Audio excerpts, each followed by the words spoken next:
Welcome back to our Piano Adventures Accelerated Book 1. Today we're going over pages 14 and 15, which have a lot of information. I'm going to make some assumptions that people have read through what's on the page, so that way to not make this too long, too boring. Going over the important information on the page and decode a lot of vocab terms. They've put a lot of stuff on 2 pages here. With the staff, what we notice is with our staff, we have 5 lines that make up 1 staff. This is easy to remember because with our hand, we have 5 fingers on our hand. And then between those 5 fingers, there are 4 spaces, 1, 2, 3, 4, that exist between our 5 fingers. While this won't correlate to how the music is written, it is a nice reminder of how the staffs are built. The note heads can now be placed either on the lines or spaces and be called line notes or space notes. When we look at our grand staff, we use a treble staff on the top and a bass staff on the bottom. The notes now must alternate. Line space, line space, line space, forever and always. Even in the middle, we notice when it goes from B, middle C to D, that middle C has its own line passing to the middle to make sure the pattern of space, line, space still exists. I tell people, if this musical fact was not true, I couldn't read music. Next, we will notice as we go up the piano, we go through our alphabet normally, from A to G, and then repeating back. A, B, C, D, E, F, G, A, B, C, D, E, F, G, A, B, C, D, E, F, G, A. Again, if that musical fact was ever not true, I couldn't read music. So these are 2 things that are very firm. They are how it works. Later on, we can put a bass clef on the top. We can put a treble clef on the bottom. And it does make the music look a little bit visually weird, but the fact that notes must go up and down, line to space, and that we must go through our alphabet, going through the alphabet normally going up, going backwards to the alphabet going down, these are just facts about how we read music. Now as we get into our time signature, this is one where I tell people we are going to ignore half of the definition.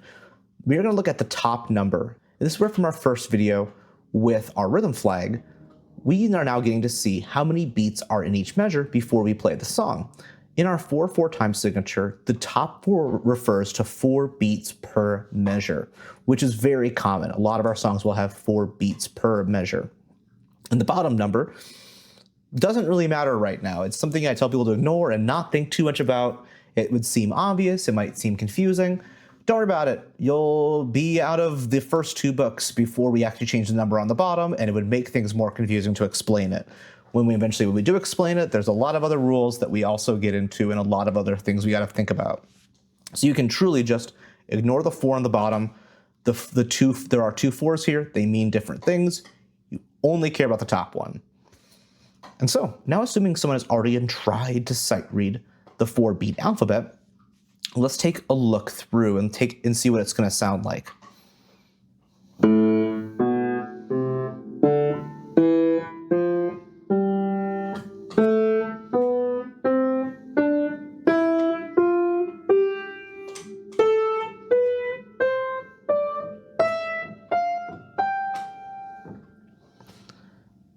And here they put a lot of information into one song. Here we see our 4/4 time signature where we have the 4 beats per measure. We also are taught about the accent mark, which tells us to play a note a little bit louder than the rest of the notes around it. And that we infer from our time signature that beat 1 gets the most emphasis out of the 4 beats in a measure. When I played that, I definitely overemphasize it right now because I like to teach people a little bit more about the accent mark.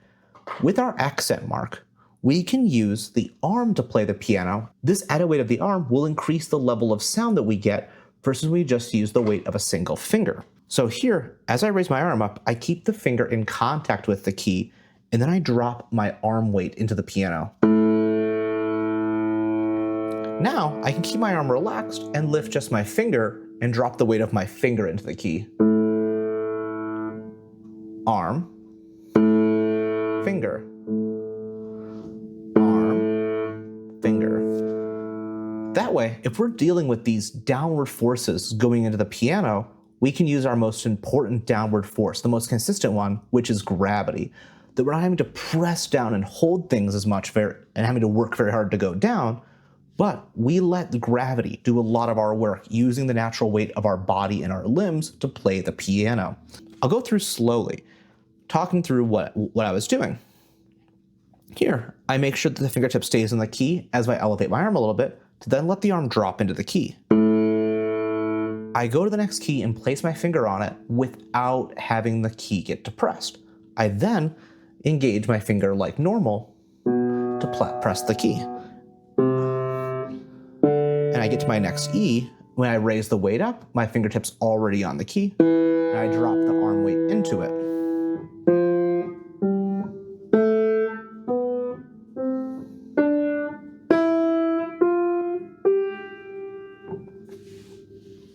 We'll also notice in the middle of measure 3, our notes go from being in the lower staff with the stems down to our higher staff with the stems up. We'll also see the finger numbers going from below the notes to above the notes, and these are all indications that we are going from playing with the left hand to playing with the right hand.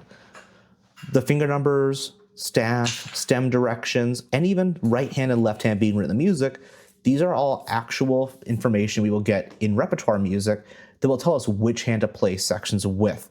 Now going into our 3-beat alphabet, we'll notice we have the 3/4 time signature with only 3 beats per measure. This time I'll make sure to count myself in, as 3 beats per measure is much less common than our 4 beats, and I'll make sure I'm feeling this correctly. 1, 2, 3, 1, 2, 3.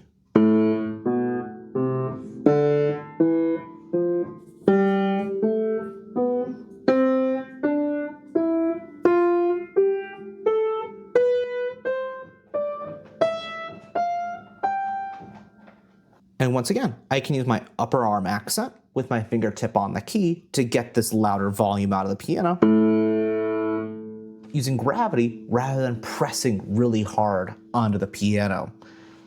I can then make sure my fingers are placed on the keys before I play them to have the accuracy and consistency on the piano. Finally, I'll play through each exercise one more time, and you tell me if you think I'm playing the 3-beat alphabet or the 4-beat alphabet.